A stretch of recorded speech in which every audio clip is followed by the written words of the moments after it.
پادشاهی منوچهر 120 سال بود. بعد از گذشت 1 هفته از ماتم و سوگ در روز 8 منوچهر در حالی که تاج شاهی بر سر داشت بر تخت شاهی نشست و تمام جادو و افسونها را یک سر در هم شکست و جهان سراسر عدل و داد شد. پهلوانان به او درود فرستادند و جهان پهلوان سام برخاست و گفت: پادشاها، از تو همه عدل و از ما پسندیدن است. پس دلت شادمان باد که جداً در جد شاه ایران تویی. چون تو با شمشیرت زمین را از آلودگان شستی، حالا دیگر نوبت ماست که کمر به خدمت بندیم. نیاکان من همه پهلوان بودند، از گرشاسب تا نیرم، همه جنگجو و سپهدار بودند. سام هیچ فرزندی نداشت و از این بابت غمگین بود. نگار پری رخی در شبستانش بود که از او باردار شده بود و بالاخره بعد از مدت درازی امید به داشتن فرزندی داشت. پس از گذشت 9 ماه پسری به دنیا آمد، زیباروی چون خورشید گیتی فروز، ولیکن تمام موهایش سپید بود. وقتی این پسر به دنیا آمد کسی جرأت نکرد به سام خبر زاده شدن چنین فرزندی را بدهد. بالاخره یکی از دایگان که از بقیه شجاعتر بود نزد سام رفت و خبر به دنیا آمدن فرزندش را به او داد و گفت: کودکی زیبارو و سیمین تن به دنیا آمد و تنها عیبش سپید بودن مویش است. پس ناراحت مشو و ناسپاسی مکن. سام رفت و فرزندش را دید، کودکی سپید مو با صورتی سرخ. پس یک سر از جهان ناامید شد و از ترس سرزنش مردم فرزندش را به کوه البرز که سیمرغ در آن لانه داشت برد. روزی سیمرغ برای تهیه غذای بچه خود به پرواز درآمد. بچه شیرخوار گریانی را دید، پایین آمد و او را بر گرفت و به لانه خود برد. پس خداوند مهر بچه را در دل سیمرغ نهاد و او مایل به خوردن بچه نشد. کسی را که یزدان نگهدار شد، چه شد گر بر دیگری خوار شد. پس صدایی به سیمرغ رسید که این کودک را نگهدار که از پشت او پهلوانان و دلیران به وجود می آیند. وقتی کودک بزرگ شد و آوازه او به همه جا رسید، شبی سام در خواب دید که سواری به نزدش آمد و از فرزندش مژده داد. پس وقتی بیدار شد موبدان را خواند و خوابش را تعریف کرد. بزرگان گفتند تو کار بدی کردی. بچه گناهی نداشت، پس حالا به جستجوی او بپرداز. سام به کوه البرز رفت و تا شب گشت. شبانگاه به فکر خواب افتاد. در خواب دید که در کوه هند درفشی بلند شده است. غلامی خوب رو پدیدار شد با سپاهی که از پشت او می آمد و در طرف چپش یک موبد و در طرف راستش خردمندی نامور بود. یکی از آن 2 مرد نزد سام آمد و گفت: ای مرد ناپاک رای، تو از خدا شرم نکردی؟ اگر موی سپید بر مرد عیب است، پس تو از همه معیوبتر هستی. پسر گر به نزدیک تو بود خار، مروح است پرورده کردگار. وقتی بیدار شد نگران بود. پس به کوهی نگاه کرد که سر به فلک کشیده است و سیمرغ بر روی آن لانه داشت و جوانی هم قیافه سام در اطراف آشیانه سیمرغ بود. پس خوشحال شد که فرزندش زنده است و از خداوند به خاطر کارش پوزش خواست و ایزد پوزش او را پذیرفت. سیمرغ که سام را دیده بود به پسر سام گفت: من دایه تو هستم و نام تو را دستان زن گذاشتم، چون پدر با تو با دستان و مکر رفتار کرد. ولی حالا پدرت دنبالت آمده، بهتر است نزد او بروی. جوان ناراحت شد، رو به سیمرغ کرد و گفت: من فقط سپاسگزار تو هستم و آشیانه تو خانه من است و 2 پر تو برای من تاج شاهی است. سیمرغ گفت: اگر تاج و سرای پدرت را ببینی دیگر این آشیانه به دردت نمیخورد. من دوست دارم تو پیش من باشی، اما برای خودت خوب است که آنجا بروی.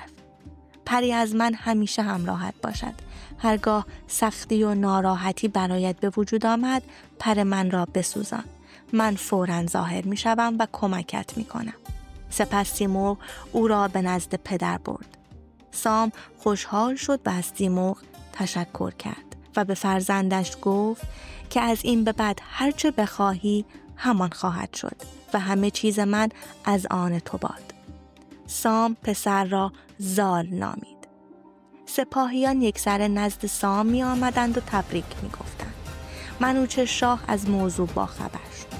او 2 پسر داشت به نامهای نوذر و زراسپ.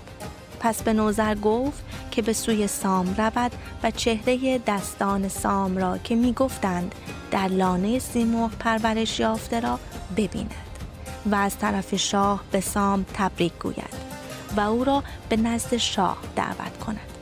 وقتی نوذر نزد سام رسید، نوجوان پهلوانی در کنارش دید. پیام شاه به سام داد و سام نیز شتابان خود را به درگاه شاه رساند. منوچهر به سام گفت که این پسر همتایی در جهان ندارد، پس به او راه و روش رزم و آیین شاهی بیاموز و او را با هنرها و علوم آشنا کن. منوچهر شاه به موبدان گفت تا ببینند که طالع زال چیست. آنها گفتند که او پهلوانی نامدار و سرافراز و هوشیار خواهد شد. شاه شادمان گشت و خلعت و اسب و شمشیر و دیبا و زر و غلامان رومی زیادی به او هدیه داد و شهرهای کابل و دنبر و مای و هند، از دریای چین تا سند و از زابلستان تا آن طرف بوست را به او داد. پس از بازگشت سام هنرهای شاهانه به او آموخت و به موبدان گفت شاه از من خواسته لشکر به سوی گرگساران و مازندران ببرم. پس این پسر نزد شما به امانت باشد. به او علم و دانش و هنرهای مختلف را بیاموزید. سپس به زال گفت بدان که زابلستان از آن توست و جهان سر به گوش فرمان تو نهادند و کلید گنج ها هم در اختیارت است. زال شروع به آموختن علوم مختلف کرد و در سواری و فنون دیگر هم مهارت می‌یافت. روزی تصمیم گرفت که در کشورش گردش کند. پس به سوی کشور هندوان رفت و به کابل رسید. در آنجا پادشاهی بود به نام مهراب که از نژاد ضحاک بود و او چون توانایی جنگ با سام را نداشت، هر سال مقداری زر به او می پرداخت و خراج گزار او بود. وقتی مهراب شنید که پسر سام به آنجا آمده است، به استقبال او آمد و بر خوان زال نشست و از دیدار او خوشش آمد. زال نیز به بزرگان گفت گویی کسی در جهان هماورد او نیست. یکی از بزرگان به او گفت پس پرده او دختری است که از خورشید روشن‌تر و سر تا پا مانند عاج، با موهای مشکین، چشمانی بسان نرگس، ابروان کمان، مژگان سیاه و لبانی تنگ و زیبا که شایسته توست. زال وقتی این توصیفات را شنید، دلش به سوی آن ماه رو پر کشید و شب در اندیشه بود.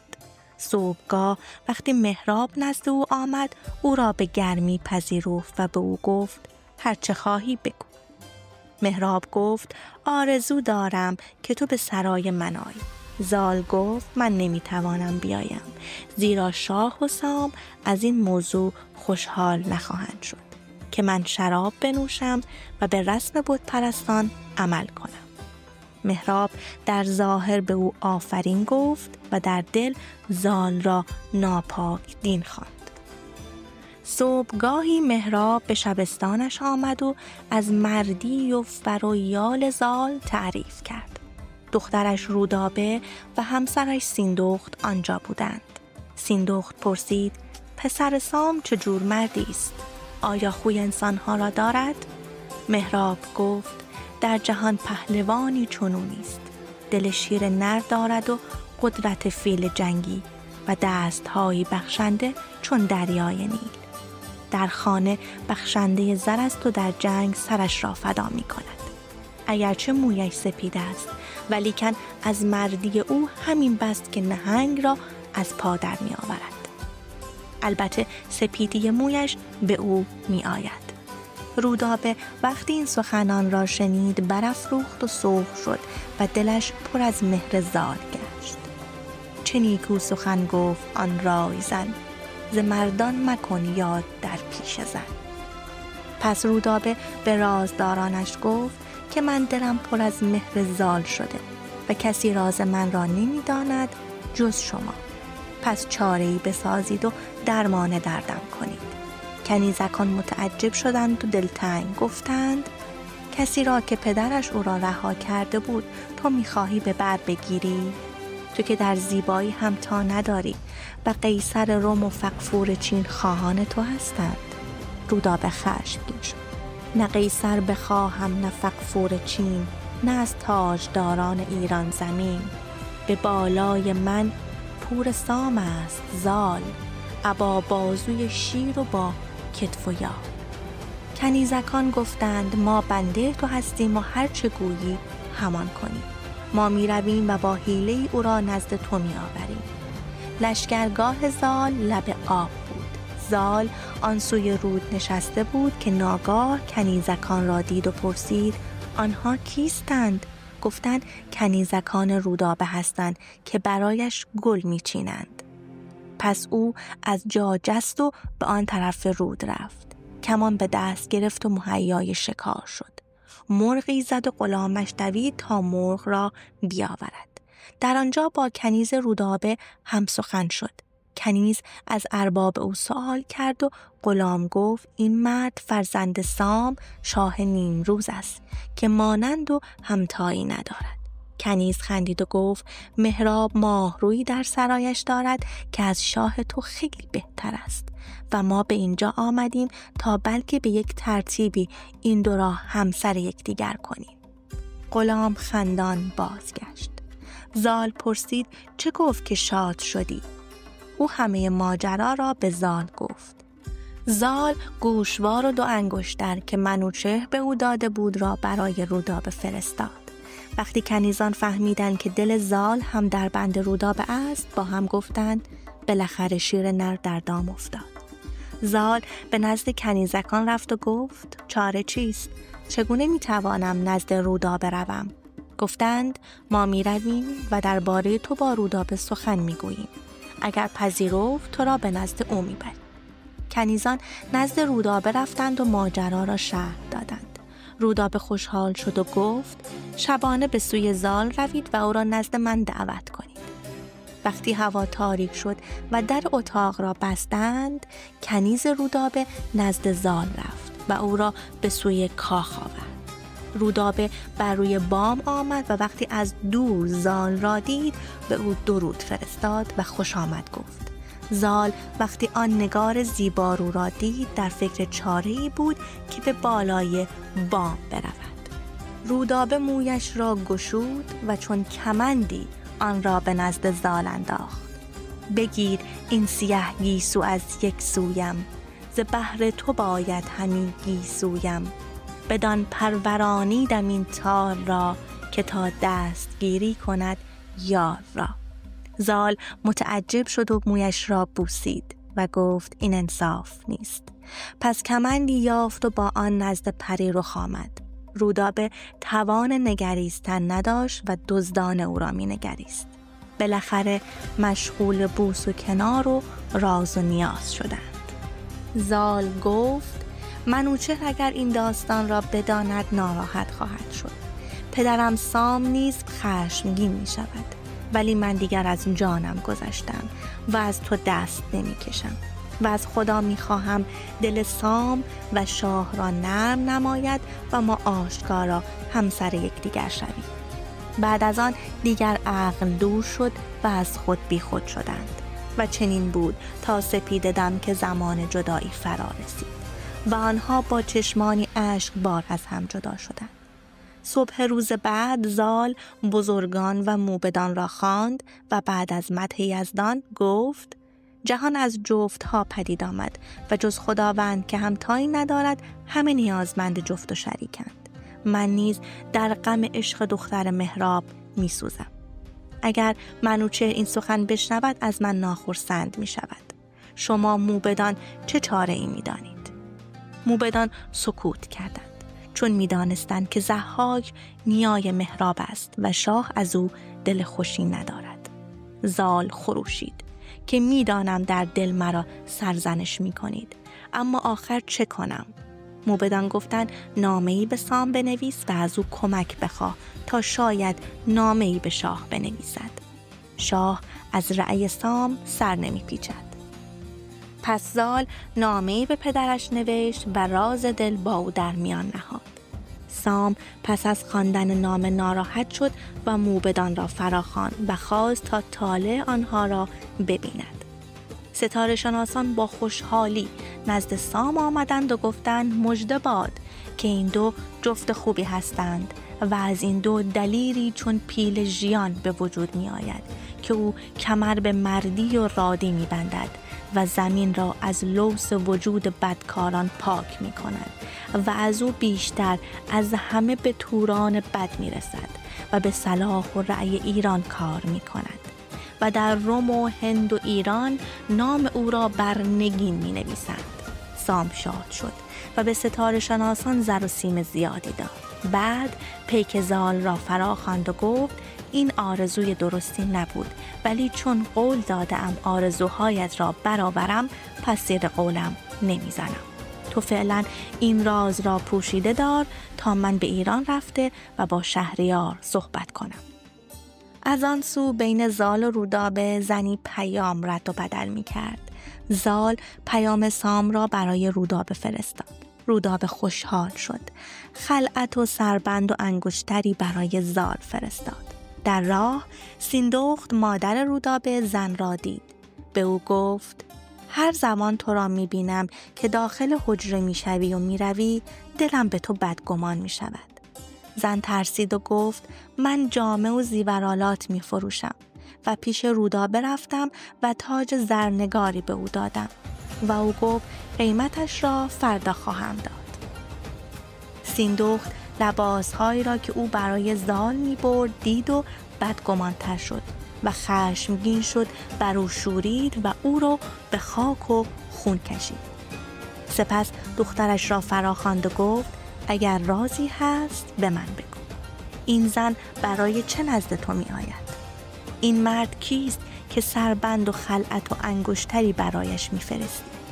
رودابه شرمگین و گریان شد و گفت مهر زال مرا به آتش افکند و من در عشق او می سوزم و بدون او خواهم مرد.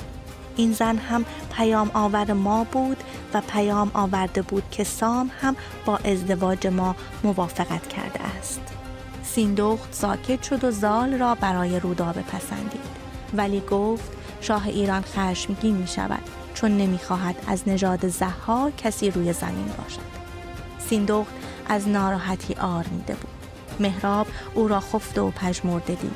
پس سؤال کرد چه شده که پژمرده شدی؟ سیندخت ماجرا را تعریف کرد و مهراب خشمگین شد و گفت الان می روم و رودابه را می کشم. سیندخت مانع گردید، ولی مهراب گفت اگر شاه یا سام بفهمند لشکر می کشند و ما را به هلاکت می رسانند. سیندخت به او فهماند که سام از موضوع آگاه است. مهراب به سیندخت گفت رودابه را نزد من آور. سیندخت قول گرفت که بلایی سرش نیاورد و او پذیرفت. رودابه آمد و مهراب گفت مگر مغزت از عقل تهی شده است؟ آیا ممکن است اهریمن با پری جفت شود؟ رودابه وقتی این سخن را شنید دلش خون شد و رنگ از رویش پرید. در آن سو منوچهر شاه از موضوع با خبر شد و با بزرگان گفت فریدون ضحاک را کشت. اگر از دختر مهراب و پسر سام فرزندی پدید آید، شهر ایران را به آشوب می کشد و دوباره تاج و تخت به ضحاکیان می رسد. پس نظر بزرگان را پرسید و آنها گفتند تو از ما داناتری، کاری کن که عاقلانه تر است. پس منوچهر به نوذر گفت نزد سام برو و بگو چرا از کارزار برگشتی و او را نزد من بیاور. نوذر چنین نمود و سام به بارگاه منوچهر رفت و گفت شرح ماجرا این است که وقتی به سگسار رسیدم دیوان نر در شهر نعره می زدند و نزد ما آمدند. در بین سپاهیان من ترس افتاد. پس گرز 300 منی را برداشته و در هر حمله 100 تن به خاک انداختم. نبیره سلم کرکوی که از طرف مادر از نژاد ضحاک است مانند گرگ زخم خورده جلو آمد. من گرز را برداشتم و به مبارزه خواهی رفتم. کرکوی صدای مرا شنید و قصد جنگ با من را کرد. میخواست مرا با کمند به دام آورد که کمان کیانی گرفتم و به سوی او تیر زدم و فکر کردم کارش تمام است. اما چنین نشد و او تیغ هندی به دست به سوی من آمد.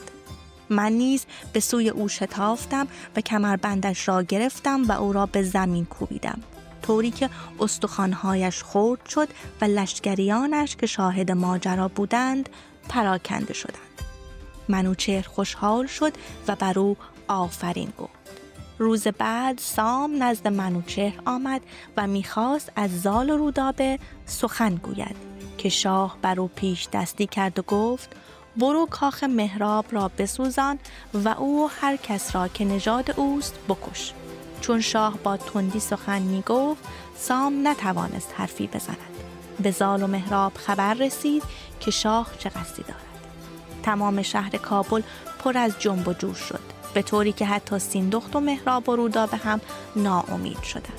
زال خشمناک از کابل رفت و با خود می گفت اگر اژدهای خروشان هم بیاید که دنیا را بسوزاند نمیگذارم به کابل گزندی برساند و اول باید سر من را ببرد. Free audio post-production by alphonic.com. خبر به سام رسید که فرزندش آمده است. پس خوشحال شد و بزرگان را به پیشوازش فرستاد. زال وقتی به پدر رسید پیاده شد و تعظیم کرد و به پدر گفت چرا زیر قولت زدی؟ مگر قرار نبود که کام مرا برآوری؟ چرا به جنگ مهراب آمدی؟ سام وقتی سخنان فرزندش را شنید گفت درست است که همه کار من با تو تا کنون از روی بیداد بوده است، اما اکنون آرام گیر تا چاره ای کنم. الان نامه‌ای به شاه می نویسم و به وسیله تو برایش می فرستم. شاید شاه این کینه از دلش بیرون کند. زال کرنش نمود و بر پدر آفرین گفت. سام نامه‌ای به شاه نوشت و در آن پس از ثنای خدا از خدماتش سخن گفت و تعریف کرد که چگونه با یاری یزدان به جنگ اژدهای کشافرود رفت و با گرز سرش را شکست. پس از آن از پیروزی خود در مازندران و گرگساران صحبت کرد و گفت من همیشه پیروزی تو را خواستم ولی همیشه من نیستم و بعد از من زال جای مرا می گیرد و تو از این پس از هنرهای او دلت شاد می شود. ولی حالا او خواسته ای از شاه دارد. همانا شاه داستان من و زال و رفتار گذشته مرا با او می داند و من بعد از اینکه او را از البرز کوه آوردم قول دادم که هر آرزویی داشت برآورم. اکنون زال عاشق دختر مهراب شده است. شاه نباید از او کینه‌ای به دل بگیرد چون جوان است و چنان رنجور شده که هر کس او را ببیند به او رحم می آورد. من تنها همین پسر را دارم و آرزو دارم شاه جهان به این چاکر کمک کند.